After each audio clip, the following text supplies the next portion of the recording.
any negotiation, any relationship, any business deal, there's this really uncomfortable truth that we're all taught to ignore. Real power, it doesn't come from holding on tighter. It comes from the genuine, undeniable ability to just let go. This is the walk-away protocol. Think of this as the central, unbending rule of power dynamics. Seriously, it's not a suggestion, it's more like a law of social gravity. In this explainer, we're going to deconstruct exactly what this means and how it works, because I promise you, once you see it, you'll start seeing it absolutely everywhere. All right, so before we even think about strategy, we gotta start with a diagnosis. Where does this feeling of powerlessness actually come from? Well, it starts with a trap that we are all conditioned to fall right into. You know how it is. We're all taught from a young age that building good relationships, closing deals, it's all about finding common ground, being agreeable, showing the other person you're invested. It's the conventional wisdom we just absorb. And this is where that whole idea just shatters against reality.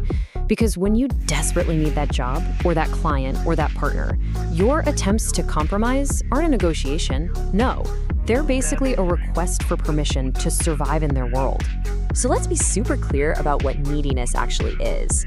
It is not some kind of character flaw. It is a strategic vulnerability. It's an emotional dependency on one specific result. And that dependency, well, it's a handle that the other person can, and almost always will, use to control you. And here's where it gets kind of wild, right? This isn't just in your head. Your neediness literally leaks out of you biologically. We as humans are hardwired predators. We can sense desperation. Spiked cortisol changes your scent, fear raises your voice pitch, it flashes across your face in tiny micro-expressions. You are quite literally broadcasting weakness. And in any high-stakes game, weakness gets exploited. Okay, so how does this actually play out in the real world? Let's dig into the underlying psychological principle that really governs these interactions. This is where it all becomes, well, predictable. It's pure instinct. The second they sniff out your desperation, the tests begin. Suddenly, replies take longer, prices creep up. They start pushing your boundaries, just a little, to see if you'll flinch. What they're really doing is testing your tolerance for disrespect to find out just how low you're willing to go.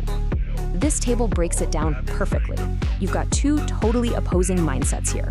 On one side, the attached person. Their goal is, I have to close this deal. They're terrified of losing, so they talk too much, they chase, they over-explain.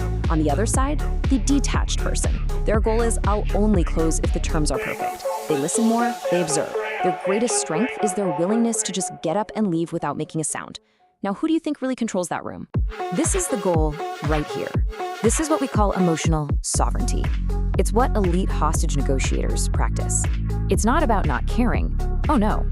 It's about channeling all that care into your own non-negotiable standards, not into getting one specific outcome.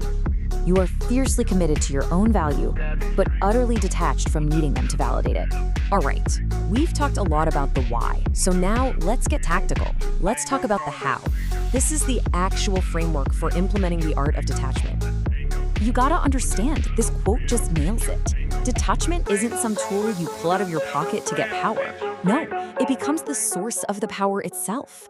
Your genuine willingness to leave is this invisible force that completely changes the gravity in the room before you even say a word. So here it is, the protocol, step by step. Let's walk through it. First up, set your standard. You have to know your absolute rock bottom walk-away point before you even start the conversation. Number 2, detach from the outcome. Mentally, you have to release your grip on getting that one thing. Third, and man, this one is critical, use silence. Stop jumping in to fill those uncomfortable pauses. Let them break. Let them reveal their hand.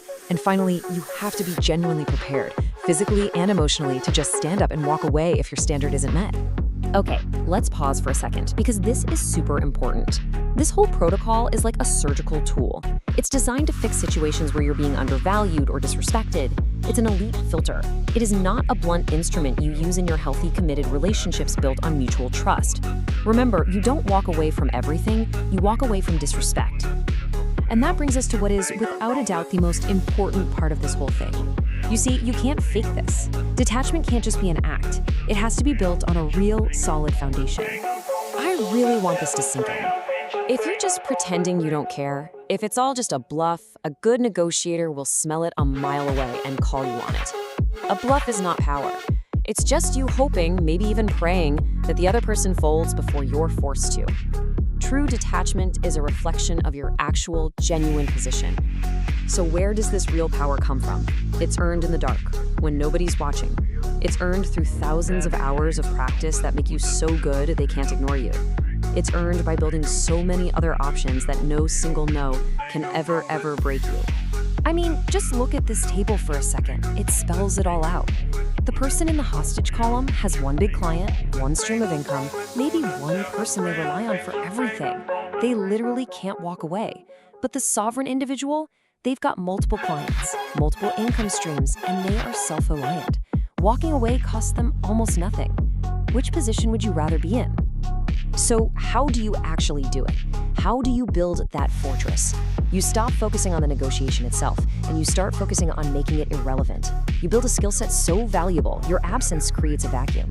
You create so many options, you're never desperate. You become so financially and emotionally solid that your inner peace is completely non-negotiable. You see, you have to conquer yourself long before you ever walk in to conquer the deal. All right, so this all leads to the final move, the execution. And when you've done the real work, when you've built that foundation, this part becomes less of a tactic and more of a philosophy. And here it is. This is the command you have to give yourself. Stop trying to reason with people who disrespect you. Stop trying to find a middle ground with bad faith terms. And most importantly, stop negotiating with that little voice of fear inside your own head that tells you you need this. You won't find anything better. Because when you get to this level, when you've truly built your fortress, walking away stops feeling like some kind of tactic or a painful loss. It feels like a declaration of self-respect. It's you choosing what's right for you over what you're attached to. It is the ultimate expression of personal freedom. So I'm gonna leave you with this question to really think about. That job, that client, maybe that relationship.